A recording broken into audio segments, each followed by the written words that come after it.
지난 시간에 이어서 계속 말씀을 나눕니다. 완성을 향하여 달리는 인생이라는 제목으로 계속 나누고 있는데요. 인생은 미완성이죠. 미완성입니다. 다 됐다 할 게 없어요. 이루었다 할 것이 없습니다. 인생의 모든 것이 아직 완전하지 못합니다. 사랑도 그렇고 인격도 그렇고 행복도 완전하지 않아요. 아직 이루지 못한 꿈들도 엄청나게 많습니다. 그러나 미완성에 그냥 머물 수가 없죠. 완성을 향해 우리는 끝까지 달려가야 합니다.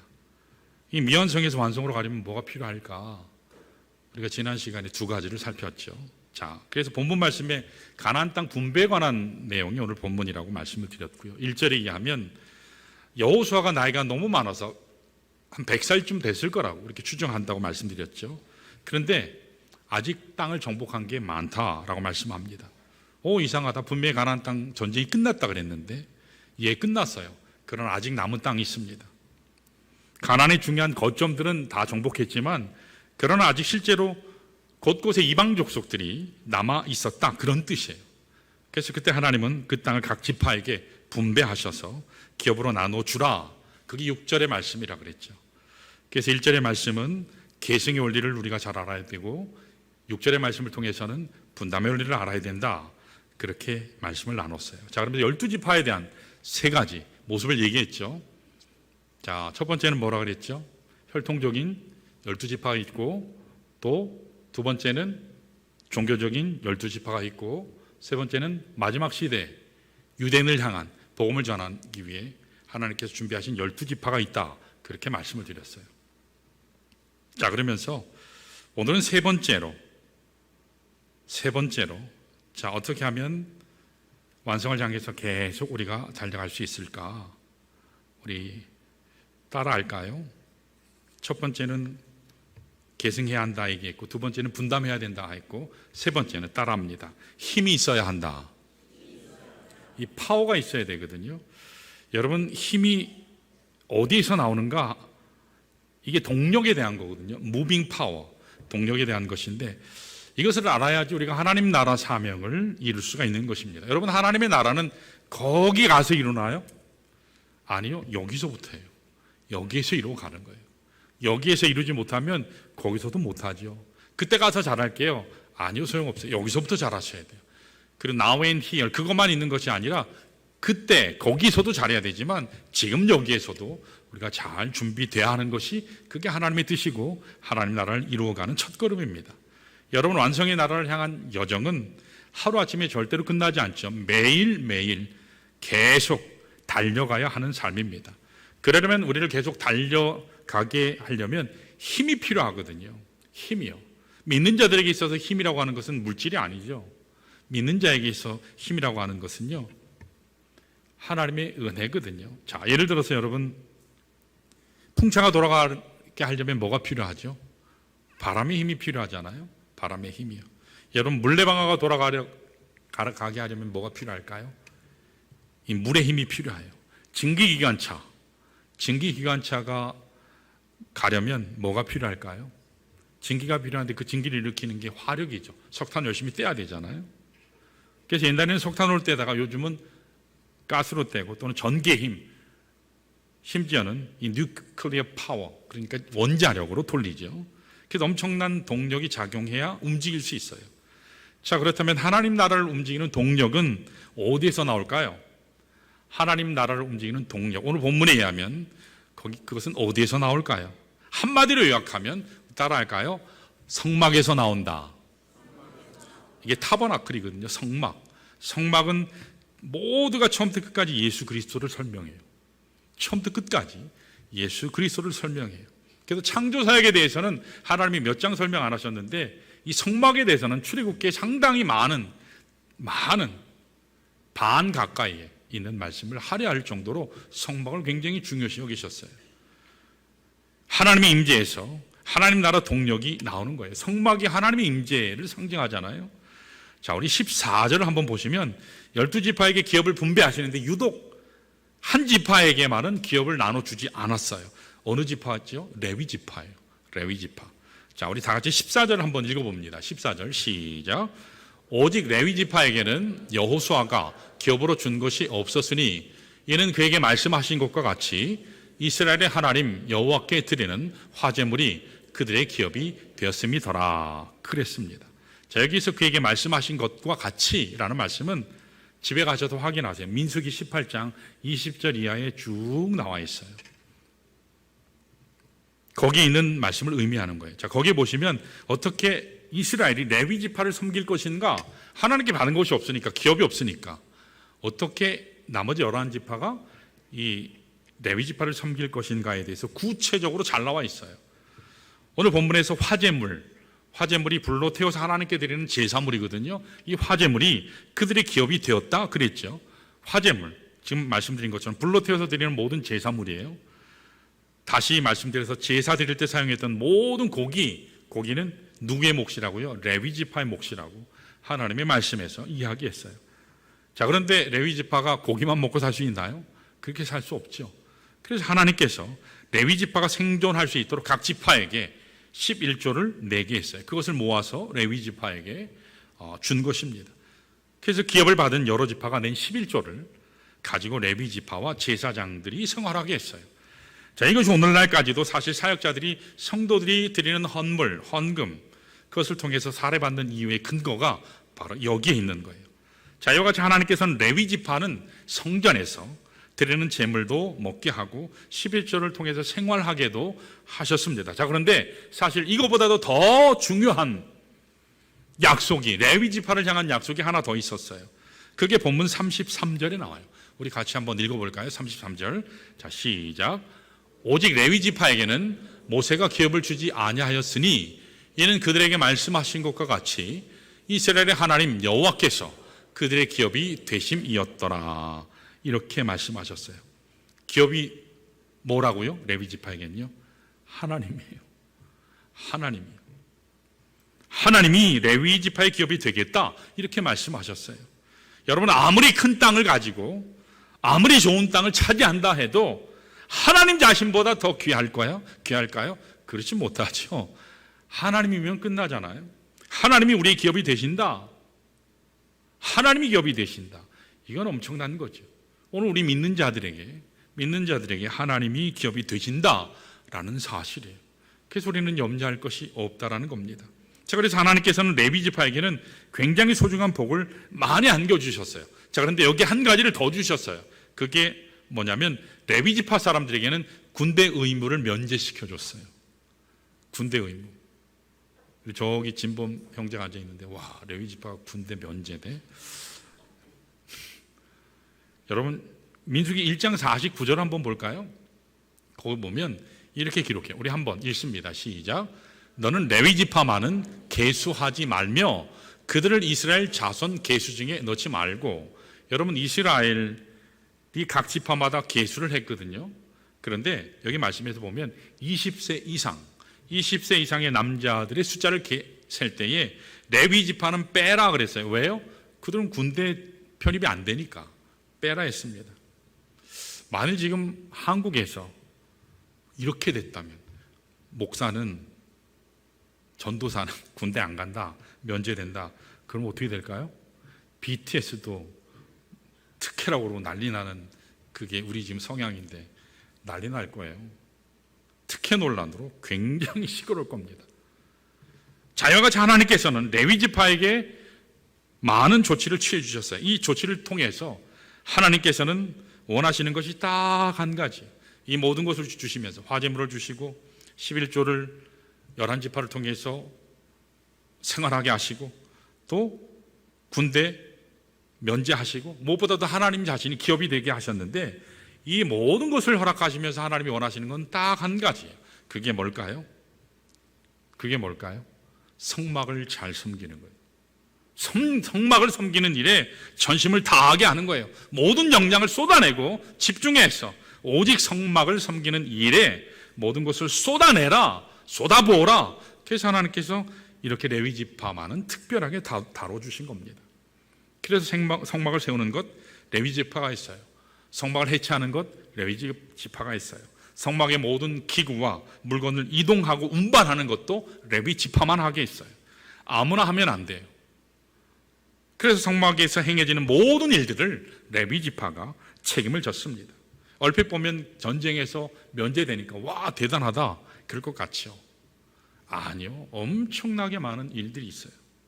실제로 가장 중요한 막중한 직무가 레위 지파에게 주어진 것입니다. 자, 왜냐하면 이스라엘에게 있어서 동력이 파워가 어디에서 나오냐면 성막에서 나오기 때문이에요. 하나님의 임재에서 나오기 때문이에요. 여러분, 성막은 하나님의 영광을 상징해요. 성막은 모든 제사와 기도의 향이 올려지는 곳이에요. 그곳이 바로 성막이에요. 그러니까 성막은 예배와 기도의 중심처입니다. 성막은 성령의 임재가 나타나는 하나님 임재의 장소입니다. 심지어는 출애굽기에 보면 성막과 함께 이스라엘이 이동을 했죠. 구름이 성막에 이렇게 딱 머물면 어땠죠? 멈췄어요. 구름이 이렇게 딱 일어나면 이제 하나님이 가라 하시는구나 해서 움직였어요. 낮에는 구름으로 밤에는 불로 덮으셔서 이스라엘을 인도하셨다고 성경이 기록하죠. 여러분, 성막이라고 하는 것은 이스라엘 백성을 지탱시켜주는 능력의 원천이었습니다. 이스라엘 백성을 움직이는 무빙 파워, 동력의 원천이라고 말할 수 있어요. 이것을 하나님께서는 레위 지파에게 부탁하신 겁니다. 흔히들 이스라엘 군대가 전쟁에서 싸움 잘해서 승리한 줄 알지만 실상을 들여다보면 이스라엘이 전투력이 뛰어나서 전략이 뛰어나서 승리한 경우는 거의 없어요. 찾아보세요. 성경에 없어요. 다 하나님이 싸우셨어요. 하나님이 이루셨어요. 이스라엘 전쟁의 승리의 근본 원인은 언제나 하나님이었어요. 하나님이 다 하셨어요. 처음부터 끝까지 하나님이 다 하셨어요. 성막에서부터 그 힘이 나왔다는 거예요. 자, 예를 들어서 요단강을 건너가요. 요단강을 건너갈 때 누가 맨 앞장서서 건너간 줄 아세요? 누가 제일 먼저 갔을까요? 군대가요? 아니요. 언약궤를 맨 제사장들이 제일 앞에 갔어요. 여리고 성을 무너뜨릴 때 주도적 역할을 한 사람이 누군지 아세요? 군대가 아니었어요. 법궤를 메고 나팔을 불고 앞장섰던 제사장들이었어요. 하나님의 제사장직을 맡은 사람들이 여리고 성을 무너뜨린 겁니다. 하나님이 하신 거죠. 역대 20장을 보면 모압과 암몬과 세일의 연합군들이 이스라엘을 쳐들어왔어요. 치러 올라왔어요. 그때 여호사밧 왕이 누구를 맨 앞에 세웠는지 아세요? 군대 아니에요. 궁수들 아니에요. 기마병을 세운 게 아니에요. 레위 지파를 세웠어요. 찬양하는 찬양대를 맨 앞에 세웠어요. 성가대를 맨 앞에 세웠어요. 그래서 하나님을 찬양하게 했습니다. 그랬더니 어떻게 됐죠? 엄청난 승리를 거두었죠. 그러니까 정말로 중요한 이 내적인 파워는 외적인 조직도 필요하고 외적인 준비도 물론 갖춰야 되겠지만, 그러나 정말 중요한 것은 성막의 불이 꺼지지 않는 거예요. 성막의 불이 꺼지지 않는 것입니다. 우리는 흔히 외적인 준비를 열심히 하느라고, 바깥 일 열심히 하느라고, 하나님의 사역을 하느라고, 그런 사역이라는 명분 아래서 일 중심의 사역을 계속하느라고 성막의 불을 꺼뜨릴 때가 굉장히 많아요. 가정의 성막의 불을 꺼뜨리고, 일터의 성막의 불을 꺼뜨리고, 하나님의 교회 성막의 불들을 꺼뜨리고, 이것은 대단히 잘못된 방식이죠. 여러분, 예배가 중단되면 하나님 나라는 이루어질 수 없습니다. 기도가 중단되면 하나님의 나라는 절대로 세워질 수 없어요. 하나님 교회의 근본 동력은 예배입니다.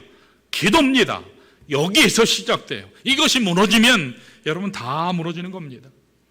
흔히 그렇게들 말하죠. 선교가 제일 중요하다. 물론 맞아요. 선교가 제일 중요해요. 왜냐하면 이 땅에서만 할 수 있는 거니까. 그렇죠? 천국 가면 선교할 수 있어요? 전도할 수 있나요? 천국에는 다 믿는 자이기 때문에 그거는 더 이상 선교나 전도가 필요 없죠. 복음 전하고 선교하는 사역보다 더 중요한 사역이 어디 있겠습니까? 하나님 나라에 포커스를 맞춘 이 사역, 선교가 굉장히 중요해요. 자, 그런데 그럼에도 불구하고 예배 동력이 떨어지면 선교 사역은 안 돼요. 기도의 동력이 떨어지면 선교는 오래 갈 수 없어요. 왜냐하면 하나님 나라의 사역은 인간의 힘으로 하는 게 아니거든요. 돈으로 하는 게 아니에요. 인간의 지식으로 하는 게 아닙니다. 하나님이 하시는 거예요. 성막으로부터 오는 겁니다. 그래서 예배에 승리해야 합니다. 기도에 승리해야 돼요. 정말 교회가 교회다워지기를 원하면, 교회가 선교 중심의 교회를 쓰임받기를 원하면 성막의 불이 밝혀져야 돼요. 밝아져야 됩니다. 성령의 파워가 있어야 돼요.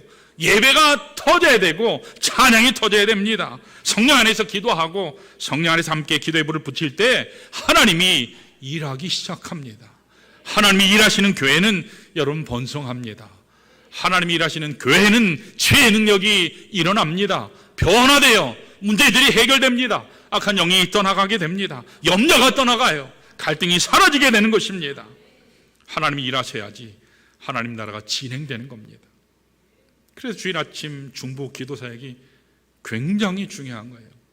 여러분들이 열심히 기도해 주시면 하나님의 성령이 역사하세요. 무엇보다도 찬양이 달라져요. 무엇보다도 찬양이 달라져요. 아멘. 찬양이 달라져요. 날씨가 더워도 더위를 잊고 오직 하나님께만 집중하게 돼요. 말씀 전하는 이 종도, 성도들이 기도하는 그 중보 기도를 통해서 능력받게 돼요. 여러분들이 오셔서 기도해 주시는 건 너무너무 중요한 겁니다. 그래서 항상 감사해요. 감사해요. 우리 인간의 힘으로 아무리 풀려고 해도 풀리지 않는 상황들이 너무너무 많잖아요. 우리가 아무리 노력해도 성취할 수 없는 하나님의 일들이 분명히 있어요. 그러나 우리가 함께 모여 기도하면 하나님이 시작하실 줄로 믿습니다. 기도하시기를 바랍니다. 머리로만 생각하시면 안 돼요. 왜 나는 안 될까? 왜 나는 이 모양이 이 꼴일까? 아니요. 하나님 앞에 기도해 보세요. 하나님 앞에 무릎 꿇어 보세요. 하나님의 능력이 임하게 되면 능치 못할 일이 없는 줄로 믿습니다. 감당하지 못할 일이 없는 줄로 믿습니다. 하나님의 사역이 가장 창대한 역사를 이룰 수 있게 되는 것은 예배 승리해야 되는 것이고, 여러분 기도에 승리해야 하는 것입니다. 그래서 여러분, 우리 매달 전세대 금요 기도회 하잖아요. 이번 달은 언제 할까요? 뭐 때 되면 하겠죠. 그렇죠. 18일 날 해요. 외우기도 쉽잖아요. 18일이니까. 그렇죠. 그래서 꼭 나오셔요. 나오셔서 우리 함께 뜨겁게 찬양하고 하나님 앞에 뜨겁게 여러분 기도하시기 바래요. 머리로는 아무리 생각해도 그날 되면 사단이 얼마나 방해하는지 몰라요. 갑자기 피곤해져요. 갑자기 가기 싫어요. 갑자기 일이 생겨요. 여러분 그럼에도 불구하고 여기 와서 앉아 계시기 바랍니다. 그것까지는 여러분들이 하셔야 돼요. 그것까지는 여러분들이 하셔야 돼요. 그럼 그 다음에는 하나님이 은혜 주세요. 여러분 잘 아시죠?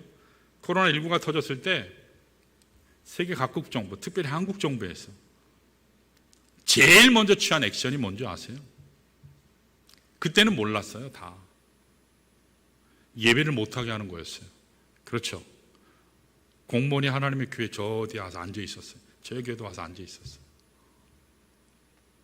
예배를 중단시키는 것이 그들의 첫 번째 조치였어요. 정치인들. 그래서 전 별로 정치인들 안 좋아해요. 하나님의 예배를 중단시키는 사람들.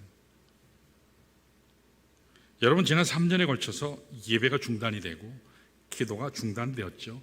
그래서 어떤 현상이 이루어졌는지 아세요? 한국교회 6만 개였는데 몇 개가 없어졌죠? 12,000개가 없어졌어요. 5분의 1이 없어졌어요. 이거는 핍박을 받아도 뭐 그 정도로 없어지지 않거든요. 그런데 12,000개가 없어졌어요. 한국교회 성도들 가운데 그때 30%가 교회를 떠났다라는 얘기가 있었어요. 그게 지금 플로팅 성도들이 굉장히 많아졌어요. 플로팅 성도가 뭐냐? 가난한 성도가 있고 플로팅 성도 새로운 그런 신앙을 추구하는 사람들의 모습이 있는데, 가난한 성도는 상처받아서 신앙은 어떻게 생활하고 싶은데 안 나가는 성도예요.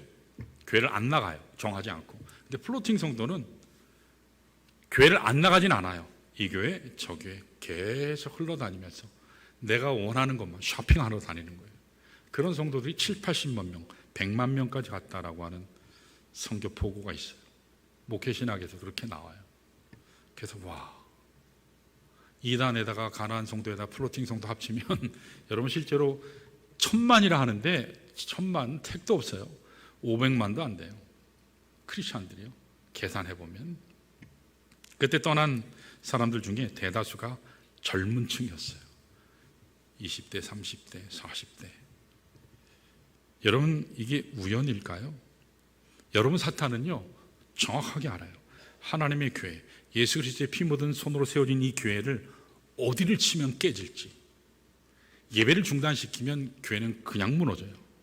기도를 중단시키면 교회는 그냥 무너져요. 한두 달이요?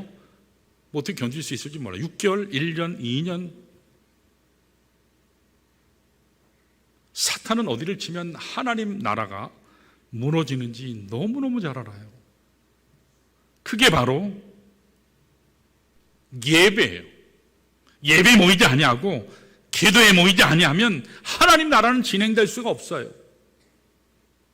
어제도 이건우 목사님 같이 교제하면서 더 많은 성도들이 오시면 참 좋겠다라는 생각이 들었어요.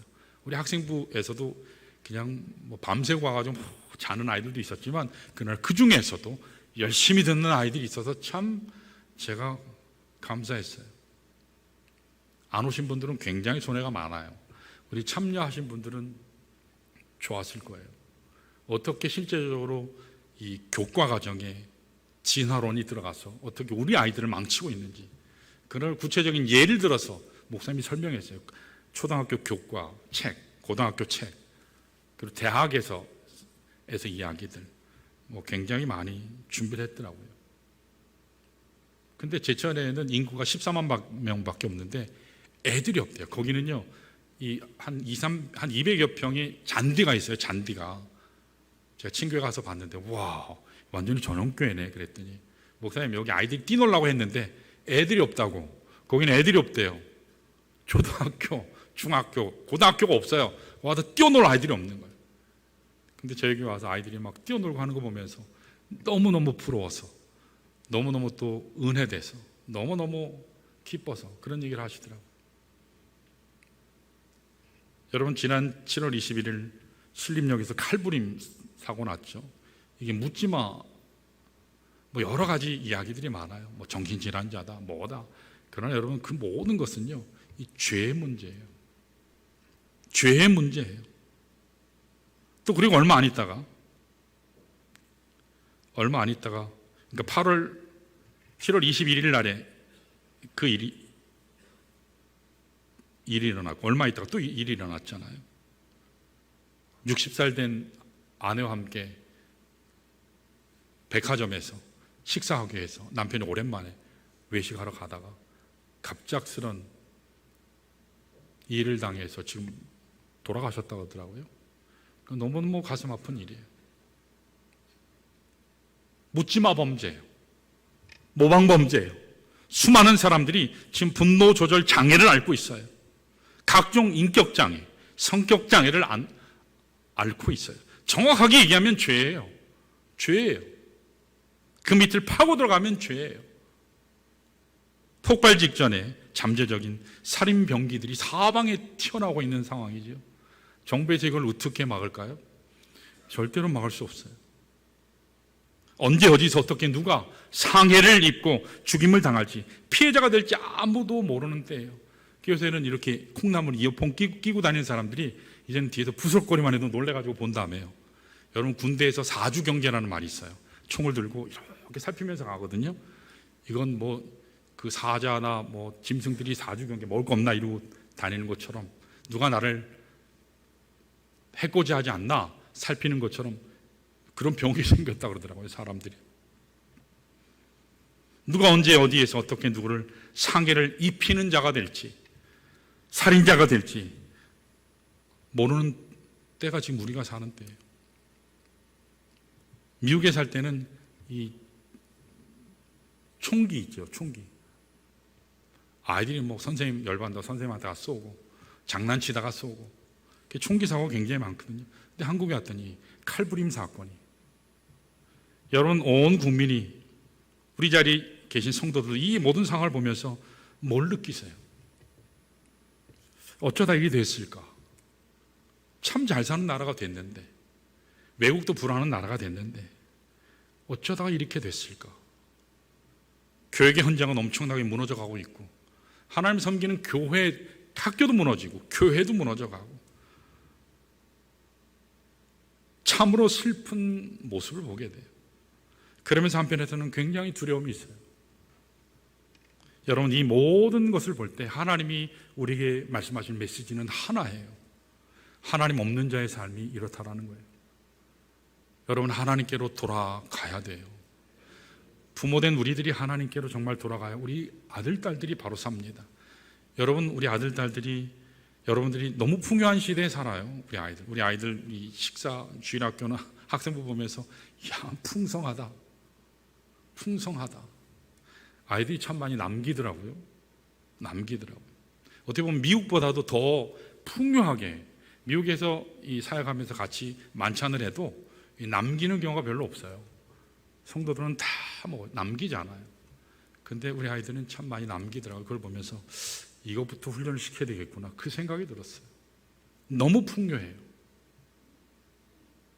법 집행하는 사람들은 더 엄정하게 집행하겠다고 하죠. 흉악범은 가석방도 없애고 무기징역으로 아예 법 개정까지 하겠다고. 물론 그들이 할 일은 해야지. 그런다고 문제가 해결될까요? 아니요. 하나님 떠난 사람은, 예수 그리스도가 없는 사람은, 그 민족은 여러분 희망이 없는 거예요. 그래서 우리 부모들이 정말 각성해야 돼요. 각성해야 됩니다. 우리는 욕하잖아요. 그 22살짜리가 33살짜리 어떻게 그럴 수가 있나. 근데 그것이 우리 자녀들이 될 수도 있다는 사실이에요. 그들이 처음부터 그랬을까요? 그렇지 않아요. 물론 그동안 우리 한국교회가 잘못한 것이 참 많아요. 우리 성도들의 무관심도 참 많아요. 그 잘못된 원인 중에 저도 포함이 되죠. 그럴지라도 이 같은 상황 속에서 구경만 하고 서 있는 것은 옳지 않죠. 먼저 우리가 해야 될 것이 뭐냐? 더 모여야 돼요. 기도해야 합니다. 예배해야 돼요. 꺼져버린 성막의 불을 다시 붙여야 돼요. 그래서 하나님께서 하나님의 비전을 이루실 수 있도록 하나님께서 능력 주시는 그 능력을 체험해야 됩니다. 더 열심히 하나님께서 은혜 주시면 뭐 사회 참여도 갈 수 있겠지만 그것은 정치인들이 하는 일이고,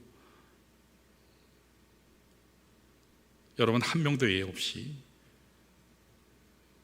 교회 나오지 못하는 분들까지 우리 다 같이 나오셔서 우리 먼저 기도해야 돼요.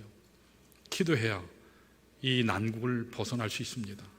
우리 가정으로, 일터로 우리 함께 다 기도하는 그러한 삶의 터전이 필요합니다. 이 시간에 우리 모두 일어나셔서 우리 시간에 함께 찬양할 것이 이 땅의 황무함을 보소서. 지금 현실이 그래요. 하늘의 하나님 궁주를 베푸시는 주여, 우리의 죄악, 그 사람의 죄악이 아니라 우리의 죄악입니다. 우리의 죄악을 용서하소서.